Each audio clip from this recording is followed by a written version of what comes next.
Hello, my Patreon loves. Mwah! I love you all so much. In the moment, that's what I like to be, right? There's a spot on my thing. Okay, it's gone now. Sorry, I obsess. I'll be looking at the spots the whole time. So, I wanted to talk to you guys about in the moment anger, okay? And how anger is like a snowball rolling down a hill, and how it collects and builds and speeds up, and how more and more bad things happen. How you let the anger get to you. And what I've personally done in the past to help me with this. Okay, so I used to be extremely angry. I mean, I was just an angry little kid. I knew that we were poor. I knew that mommy and daddy weren't together. I knew that grandma and grandpa had their differences. I knew that, blah, blah, blah, blah, blah, blah, blah, blah. I knew about it all. It all snowballed for me. I really wish this was just... Okay, anyways, little ba-ding, ba-ding, ba-ding, Facebook. I love you all still, but I should put like an on-air sign on Facebook so people are like not contact me during that time, but it's okay. Anyway, so as a little kid, I was kind of burdened with too much knowledge. I mean, I was already a really smart child. I knew way more than a regular kid would pick up on. I knew about adult problems. I listened. I also like to hang out with the adults more than children my own age.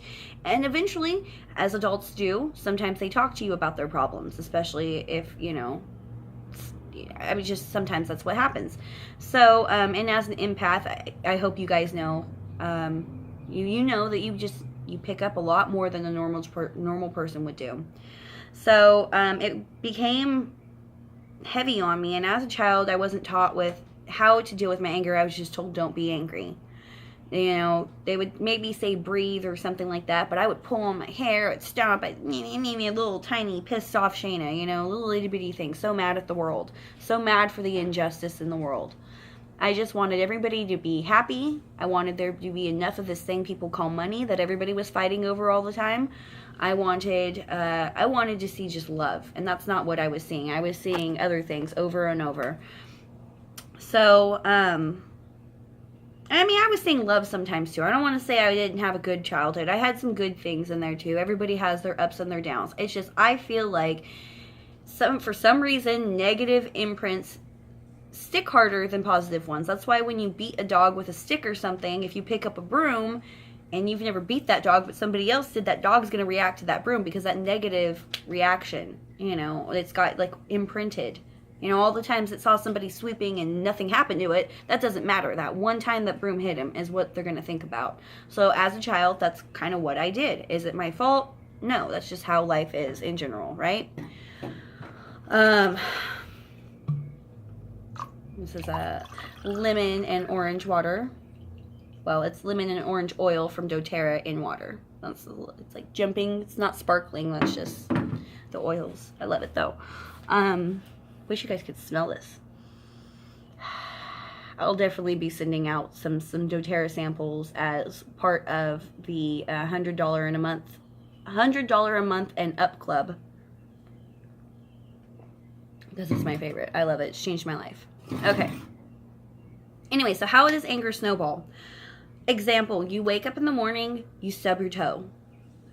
Ow. Oh, man. You start cussing. You're mad. And then you're walking to the bathroom, still stubbing your toe, rubbing on that, pissed about that, and you knock your elbow into the door frame. Now you got your toe and your elbow. And then you sit down on the toilet, and you do your business, and you turn around, no toilet paper. Man, you know what I mean? And then you go to do whatever, and somebody didn't wipe up the counter, and now you got toothpaste on you, and you had already, whatever, and it just goes like that. Now you're late for work, now you spill your coffee, now your boss is mad at you, and your kids have done something bad at school, and now your spouse is mad at home, and you burn the dinner, and your day has been hell. Hell, like literal, from the beginning, right? But you can change that. And an example was I got frustrated with the computer. The computer is the quickest way to get me mad because I don't understand technology as much as I try to understand it. And okay, I'll do it how you said I should do it. I'm following all the steps and I'm doing all the stuff, and then my pinky finger hits something and I delete it all. Or whatever reason it freezes, or things buffer, or I realized there was too many programs I had open and so the whole thing shuts down, or whatever it is. There's always something with the computer with me.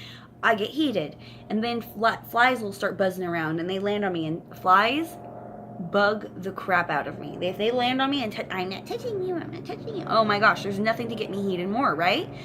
And the next thing I know, I'm mad about that, and I literally have like visions throwing the, like, breaking the brand new thing, or like throwing the thing or whatever, because it's just like I'm small and angry. That's what happens. Ooh, we have an airplane happening. Anyways, so what do I do to combat this? Because we got to stop it in our tracks. As soon as we realize we're going down this path and we're like, oh my gosh, I am completely livid right now. I am just over the top mad. And it might not even be one thing. It might not be two things. It could be a stack of things that you've built up. And that one little tiny thing pushed you over the edge. It doesn't matter. The problem is, once we get angry, once we let ourselves be angry, we're going to continue to be angry, because that's a feeling and emotion like a fire. It likes to feed. It wants to feed, okay? As soon as you feel that lit in your, I'm pissed, you know? If you give in to that at all, it's going to just explode. It's going to go through your entire body. It's going to consume you, and that will be your entire day. And tell me if I'm wrong, but I guarantee you I am not wrong, okay? I've lived through this my entire life. My biggest goal for myself was I didn't want to be an angry person anymore. I understood there was injustice, but I don't want to break down and cry every time I say the word dad. I don't want to get angry every time I see litter on the ground, you know? I don't want to this and that. So I started doing things that are proactive. One thing that I do, I always have my rocks somewhere within distance. Maybe that isn't possible for you, but you could have a stone on a necklace. Like, you could have a necklace that you wear every day. No one's got to see what it is. It could be on a chain that's pretty. It doesn't have to be on hemp and look like a hippie like I do. It could be on whatever. You could make a little satchel and stuff it in your bra. You could have a little rock that you stick in your pocket, and you have it in your pocket so it's near your aura. You know, these things really do help. You're like, how can a rock help? This labradorite, that's the first stone I really want to talk to everybody about is labradorite, and that is the one that we will go on over classes. If you are 100 a month club or up, you're going to be receiving a piece. If you would like to buy your own piece and you are not part of that, that's completely fine. You can go get your own piece anywhere, or if you would like me to procure a piece for you, I could do several pieces within something I called stone service. That is $111 for stone service. I will find not just one rock for you, but I will find a grouping of stones that you need. If you would like them wrapped into jewelry on 925 silver, I do that. Or if you would like them in a bag to carry with you, I hand sew the bag as well. So there is that, and they will be sent to you in sea salt and rosemary, so they will be completely cleaned of any of Buddy's energies, so that when you go to use them, they are ready for you to use. That is what stone service is. When the $100 a month club is going to get one stone, if that's what I'm doing for the month. Sometimes it'll be oils and this and that. Sorry, oh gosh. Anyways, sorry I keep going over, but since we are new to the Patreon, or I am new to the Patreon, I want to just like let y'all know what my plans are. Anyways, picking the simple rock up from my bag right here when I was angry over the computer instantly made me feel better. Instantly made me feel better. It didn't take all of it away 100% right away, but it was at least a 50% decrease instantly in the anxiety and the anger and the frustration. And then it gave me the courage to do something I needed to do. What would help me feel better? You know what I did? I poured some water. I took a drink of water. I took a couple deep breaths. Then I started feeling really good, okay? I started feeling like better than just okay. I started feeling really good. Normally, I would put on essential oils too. They're all in my room right now, and I didn't feel like getting up. I wanted to hurry up and do this video for you guys because I want the idea to be fresh for me. But I would also use essential oils. I would put them on. I would smell them, or I would put them on my diffuser. Now that is one problem. I did not wake up and put my oils on right away like I normally do in the morning. I haven't even made my bed today like I normally do in the morning. So these are things I'm also going to go remedy, because if you think about it, we create our entire day. If you've already had a kind of crummy day and you come home and your room is a disaster, you're not going to feel good. You're not going to feel clean. You're not going to feel accomplished. Even if you did a lot at the office or whatever, you're going to come home to this disaster and you're going to feel overwhelmed. Now, it does take a little bit to get in the routine of putting yourself together, putting the bed together, but it only takes a few minutes. You could figure out a routine where I threw get my bed together in a satisfactory position, got my pillows, got my stuffed animals on there, It looks good. Now, when I go walk in my room and my room has got my bed made, I feel so much different. I feel like relief. If I just want to lay out, if I just need to take a break, I can. I don't have to worry about clearing it off. If I have company over, my room is clean. If I need to use it as a workplace, say I'm doing work for a client, there it is. If I need to come in out of the heat and do a video with a client, I don't have to worry about, like, as I'm walking with them, you know, oh, hey, sorry about my room is dirty. It's just already done. But that one little thing is going to stop me from being more angry. It's going to stop. It's just going to stop it because it's less stress. You take care of it right away, less stress later. It makes it easier on life. It really, really does. I'm also an advocate of just do things right away. Don't procrastinate them when possible. And I used to be a procrastinator. Living here at my stepdad's house, if you're finished with your food, you instantly clean off your plate. You instantly put it, rinse it and put it in the dishwasher or whatever. And then later when you walk by, there isn't a kitchen sink full of dishes. I've never seen a kitchen sink full of dishes here. And it's really an amazing feeling. It makes you feel very accomplished when you walk by and you know, oh, I don't have to do any of that. I don't have the luxury of having a maid and stuff like that. Some of you might, so maybe you don't know that struggle. But for some of us, that is definitely a struggle. It's a pressure to feel like, gosh, I have to clean all this food off of here so that I can create food again for a family that's going to eat it in 5 minutes. And maybe they tasted it and maybe they don't. So we've got to try to, like, break that cycle, because look around, this is your life. Do you want to be that angry for the rest of your life? Do you want to be disappointed in life for the rest of your life? If the answer is yes, then get off of here right now. You don't need me. You're good how you are. If the answer is no, I want something more out of it, then I'm telling you, I was been in the dark side. I've come to the light side, and these are the things I did. And is it difficult? Yeah. Is it work? Yeah. Do you have to actually make physical changes to yourself and what you do, your habits? Possibly. Yeah. But in the end of the day, I'm happier now than I've ever been. I'm way happier. And it's not even the thing anymore. I don't sit there and go, oh, gonna have to wash my dish. No, you just get up. It's a habit. Rinse it off. Put it in the thing. You're done. You're done. I don't have to think about it later. And it really does help. It helps with the whole anger in general, because these are the things that I think make us angry as individuals. Death, taxes, laundry, showers, food. I mean, this is stuff that gas, if you have a car. It's like we need all these things every single day, or we ought to go through them, or maybe we don't need death every day, but I'm just saying these things are things that we encounter no matter what. There's no getting away with it. There's no getting away from it. Straight up. There just isn't. So instead of being mad at it, we need to approach it in a different way. And that's all I'm trying to say. I guess I took the really long way around, but that's what the end of what I was trying to say is like we need to find a way to take the things that we're going to have to deal with anyways, deal with them in a different way. So instead of me being angry about this, throwing the thing like I normally would, I instantly grab a rock, and I grab a drink of water, and now I, take my couple breaths, put on my oils or whatever, and now I go back to it. If I have to get up and walk around for a little bit, get away from the problem for a moment, and then come back to it. If this was a person and I was having an argument with a person and I was stuck in a car with the person, I would become silent for a little bit. And the point of silent isn't to say they win, isn't to say I win. It's so I can collect myself. I would go into grounding pose. Remember how I tell you grounding pose? You take your hand like this, you place it in your lap, you cross your feet. If you're sitting passenger in a car, you can do this.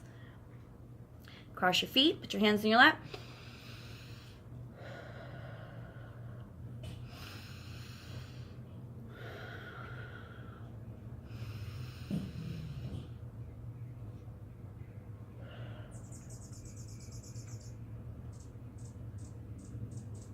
Now I'm staring out the window. I'm breathing normally. I'm looking at all this stuff.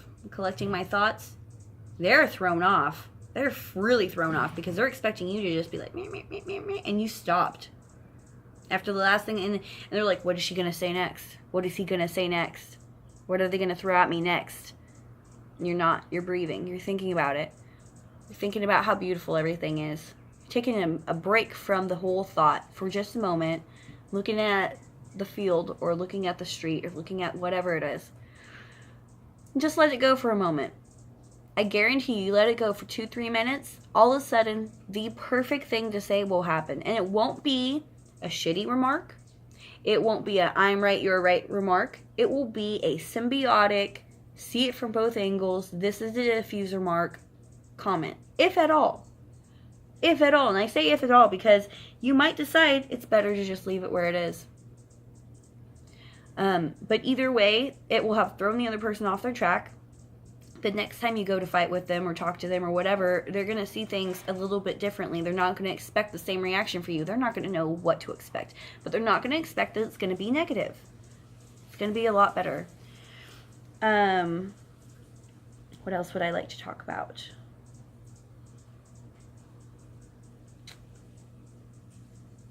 I know it's really easy to get caught up in the moment. I got blind rage all the time.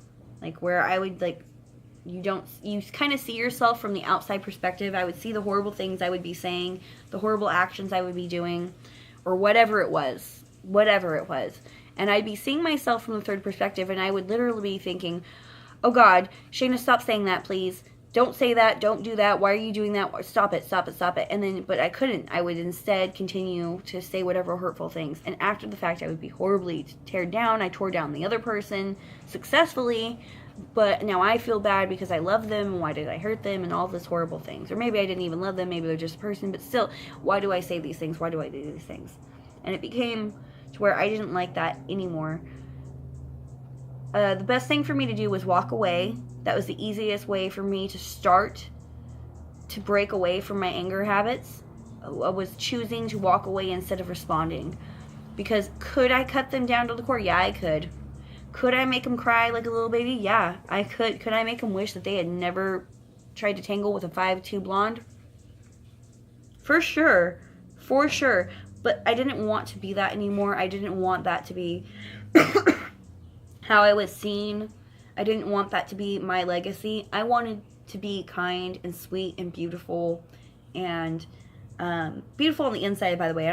Outside is, outside will always change. I'll get old just like everyone else. But inside I can be beautiful. I can be a beautiful person on the inside. The easiest way for me to try to change that when I didn't know about the rocks yet. I didn't know about the essential oils yet. People had told me about breathing, but did I really think it worked? No, I didn't. They told me put your hands above your head. Sometimes that does work. Victory pose, put your hands above your head, do a couple jumping jacks. That can raise your endorphins, your serotonin and whatnot. As far as back then, though, when I didn't know about these tools, if I could get away from the person for a while and walk away, that would really help. Now, there were situations where the person would corner me every time. Like, literally corner me. Like, literally not let me leave. Literally keep me there and poke at me like a bear. In those situations, we need to be the bigger person and realize that those people are toxic. They're possibly a psychic vampire. They enjoy pestering us and torturing us for whatever reason. They're not evolved spiritually, and we need to get away from them. So if that's a situation where you're like, I've tried to walk away and the person literally corners me all the time, they could be a karmatic relationship. It could be a million things, but it's a good chance that whether you're related to them or not, whether you love them or not, maybe you should consider breaking away from this person on a permanent or semi-permanent basis to where you no longer live with them, you're no longer seeing them on a daily basis, things like that. So that is my little spiel on anger for now. Please comment if this was helpful. Let me know if there's something else about this that you would like to know for now. I'm sure I will come up about more of it later. It's just that I don't get angry all that often anymore. But today I did because of the computer. The computer wasn't working for me. And if it hadn't been for my rocks, my computer might be sitting at the bottom of a pool right now. So, and I keep calling it a computer and it's actually a tablet. I don't know. See, that's how much me and technology don't. Well, like, we just don't. Hashtag can't, or won't. I'm not sure at this point. But anyways, I love you all so much. You're amazing. And I will talk to you later. Bye.